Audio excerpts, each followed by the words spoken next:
Hey guys, I'm back. Took a little bit of a break, mostly because I've had a few commissions that I've been working on. But in this video, I figured we would take a look at one of the Iron-Blooded Orphans kits. This time from Iron-Blooded Orphans Herder Hunt, the Asmoday. First things first, let's get him off the stand and we'll, of course, get a size comparison, see what he looks like. Okay, off the stand, we're going to go ahead and see how tall he really is. He's about 5 inches to the top of his head and about 5.5 to the top of the horns. Yeah, right off the bat, I have to say, the kit's all right, but the amount of color correcting stickers are just insane. I mean, this is what you get for the entire kit. You've got, of course, the ones I used, obviously, are the ones for both of the eyes, the crest of the head. There's also one for the back too. This is what's supposed to be inside these chest vents, but it's too tedious to put on. This is for the crotch piece right here. This black piece is for the crotch piece right here. These are supposed to go on the inside of the knee right here where the bottom of the leg connects. All these green parts are for, well, the green and purple parts are here. The green parts that go here and here. There's green parts that go here at the top of the ankle. And then, of course, there's the green stickers that go on the back of the arms.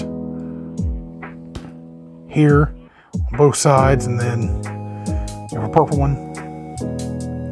And these are what go on top of the feet. I don't know why that wasn't just a separate molded piece. And then you have a little piece right here in the middle of the back. As for the rest of the stickers, they're supposed to be two that go on each side of these little, let me bring it a little closer for you, these little grenade pods here and here. I went ahead and painted them a nice lime green for the sheer fact of the stickers that were on here, they didn't stick. There was no physical way for them to stick to this. It's a curved, smooth surface. There's no way for this to happen. Painting it was far faster and looks a lot nicer. Really, that's my complaint, is that for a kit that the inner frame was made in 2014 and then the outer frame was done in 2022, the problem is that a lot of this engineering feels very outdated, like a kit from the early 2000s. I mean, especially the amount of stickers used on the model. The tops of the feet being stickers are just, that's unacceptable. That's something that a kit from like 2002 would have done.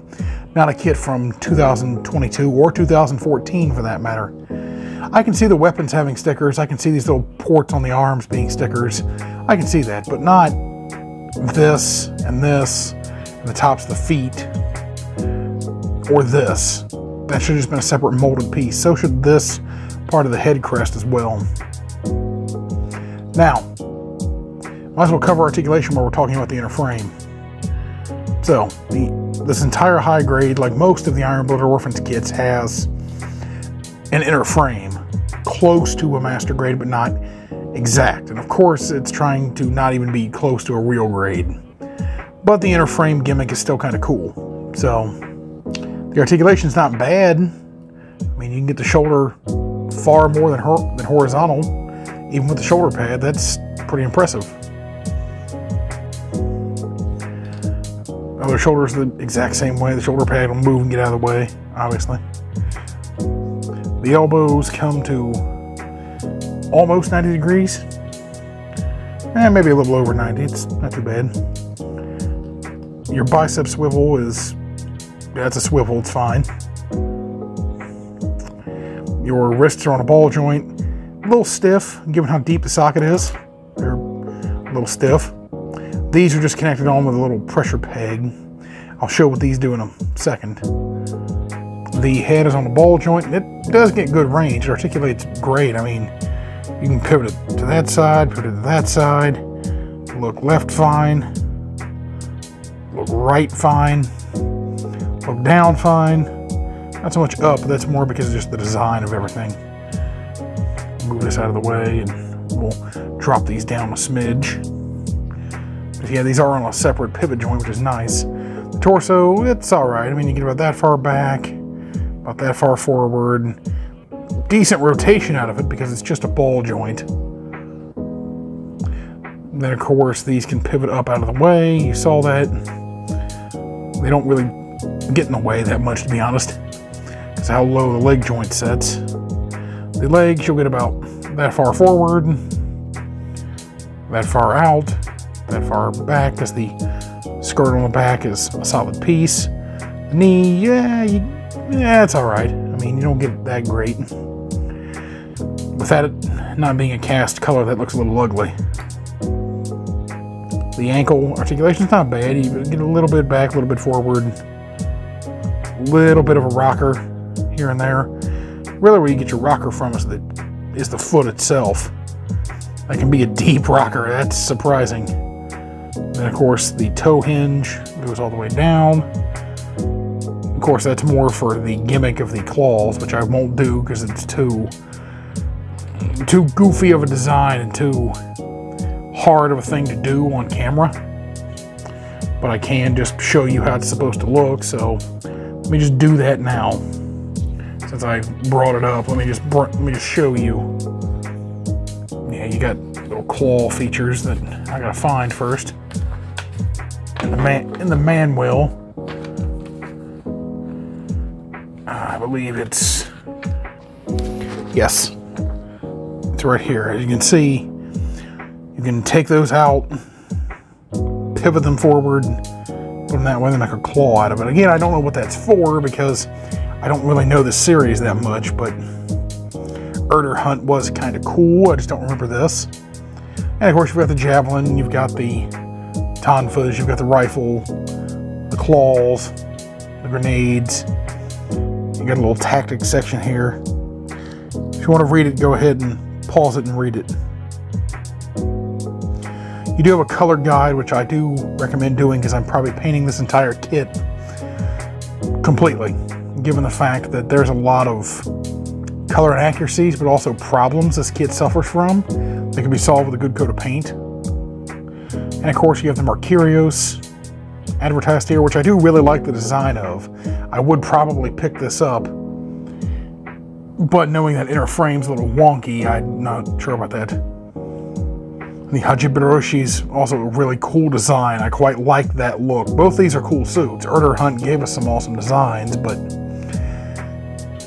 they're just a little bit on the badly engineered side.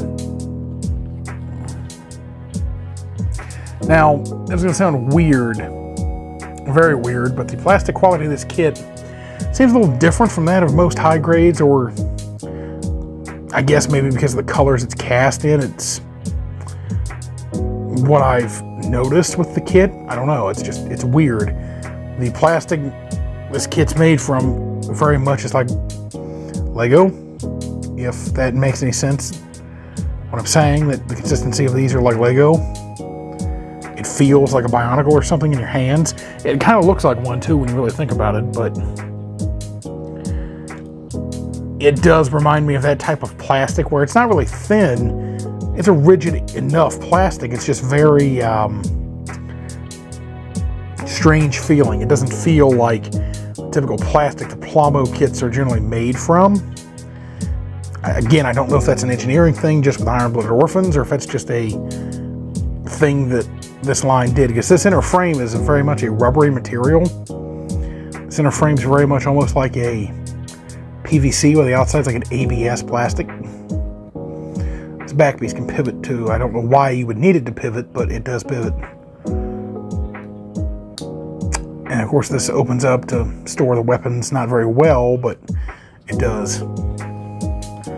But I mean, yeah, it's an alright kit, but the problem is the engineering issues it does have with the inner frame and the engineering issues that it has in general. It just makes it feel like a very old, outdated kit that it shouldn't feel like, to be honest. And that's sad, because this design's awesome. This look is just a cool design. It's just overall an awesome model kit, but the gimmick of having an inner frame for a $20 model kit makes the rest of the engineering of the model lag severely behind. That explains where all the stickers come from, obviously, but even though the IBO frames are notoriously kind of hit or miss, yeah, it's a super polycap reliant kit that's not, in my opinion, that great. Now, of course, here's the rifle. Cool looking rifle, not bad, cast in the same brown plastic as the inner frame, as you would expect. A little light on detail, but I mean, that's to be expected. The javelin, again, it's not bad. You have a bendable wire that slides into these two parts that I currently can't find. I think this is the coolest weapon he came with. This thing's really neat. Nub placement's kind of bad. Once again, because it's brown plastic, though. And you have these two extensions for the tonfa. Because that does actually work pretty good. I mean, you know, you just take the model, pull the tonfa off the back of the arm, pull the cap off, make sure you don't peel these off, put the extension of the tonfa on, rotate the piece around, stick it back onto the arm, and there you go. I mean, that's not bad. That's definitely kind of cool. I mean, again, it's not the design of the kit that's bad. The actual physical design is very cool. It's just the aspect of the engineering problems the kit is riddled with. Like, the placement of these is a little awkward. The way the inner frame assembles is a little awkward.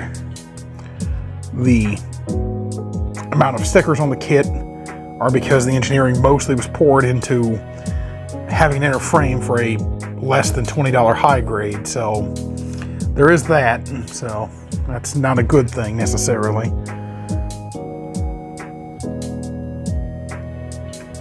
There is a little bit of looseness starting in the legs already from the over-reliance on polycaps, which really is not good because, again, it's a moderate high grade. I don't know if it's just from the way I've been handling the kit. I've not been particularly rough with it, but some of the joints getting loose is a little concerning. But this kit does have an over-reliance on polycaps, though, considering what the kit is. That's kind of a concerning issue. Now, of course, the assembly process was not that bad. I mean, it didn't have hardly any gotchas or really anything too difficult. The chest piece is engineered terribly. I can show you here, if I can get this chest piece off, I can just show you. Well, I'll go ahead and put a photo in there, but essentially this gray piece that's covered by the white piece, the reason it's covered by a white piece of plastic is because the entire chest piece is split right down the middle. It sandwiches together in two halves. It is the weirdest piece of articulation. It is the weirdest engineering for a breastplate to a model kit I think I've ever seen. I mean, again, I don't know if that's just because of the way it's designed. I don't know why you couldn't just have made it one solid piece. Yeah, it's hidden and concealed well, but it's just dumb from a design perspective. And again, it feels like a kit from the 90s or the early 2000s, having the two separate pieces. I mean, it's an odd choice. The nub placement on the light parts is nice. There's really no problem with that. And of course, with it being mostly white and light gray and lime green, where the nub placement is easy to clean up. There are parts that you can just take an X-Acto knife to, scrape a little bit off, it'll look fine. The problem comes with all the brown parts of the inner frame, or like right here. Bring them a little closer for you. Like right here, and some of the parts of the weapon here. And of course, especially here on the back of the javelin. But this being matte effect plastic, meaning there's no shine to this whatsoever. My studio lighting's just messing with its finish. It's more noticeable in the inner frame that it's a matte effect plastic. That essentially, where the nub placement is, due to its being matte effect plastic, it's very noticeable. It's very marring. There's no way really to fix this. You would have to spend hours and hours sanding and sanding and sanding and polishing and sanding, when you could just paint this whole kit a dark brown with all these parts that are exposed. Honestly, black might be a better option too, or a metallic color. But all that aside, the lavender, the chartreuse, and the silver look good. I really like it. I like how this works. I think the javelin's cool. You don't get a lot of options for display because the hands only come with the gripping hands. Again, not much of a problem given the fact that it's an IBO kit. That's not bad. That's about all you'd really need. So most of these are melee units. It's cool. It's definitely cool. I mean, I can't say it's not a cool design, a cool look, but the problem is that I just can't recommend it as a kit unless you're either a really big fan of the design like I am, and you plan on repainting the whole kit because it's very flawed. Not completely horrible, not completely unusable, also not the worst high grade I've built or dealt with, but it is very outdated. It's also very much a kit where you can tell most of the budget went into having an inner frame gimmick and not so much into the engineering of the model or making the model too color accurate or things. I mean, again, it's okay, but it's not good enough most of the time. That's the problem, is that nothing's going to be really that great. It'll just be good enough. And that's really the only glaring problem this kit has. Everything just feels like it was good enough. There could have been more effort put into it. My final verdict basically is if you're going to repaint the entire kit, and then you're going to fix and modify some of the glaring issues the inner frame has, like some of the shoulders being a little weird, the looseness in the hips, then yeah, wouldn't be bad, but I wouldn't recommend that. That's just too much work for a high grade. Unless you're a die-hard avid hobbyist, this is not a kit you can generally straight build and have it look good, nor really be that great out of the box. It's got a lot of glaring engineering problems that just probably won't make it too great for you, or anybody else for that matter. Well, the beam rifle's a unique shape, the mobile suit's a cool shape, it cuts a nice silhouette, the weaponry's all very interesting. It's just not a kit you can straight build. It's a kit you have to paint. Now, if you're a more novice hobbyist and you think you can handle the idea of painting a high grade, then go right ahead. It's not a hard color scheme to copy. It's a light gray, a white, a chartreuse, and a light lavender. That's not hard to do, but, well, you may not want to do that for a kit that's this oddly engineered that you may have to modify most of the inner frame for it to work.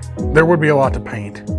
Pick it up if you like the design, or of course the color scheme. That's also cool. If you're a fan of Erder Hunt, of course pick it up. I mean, this is the only time this is ever going to get a model kit probably. Other than that, I'd say it's a pass. That's sad. It's definitely good, but I wouldn't immediately recommend it without getting to know what you're going to have to get into or what kind of work you're going to have to deal with.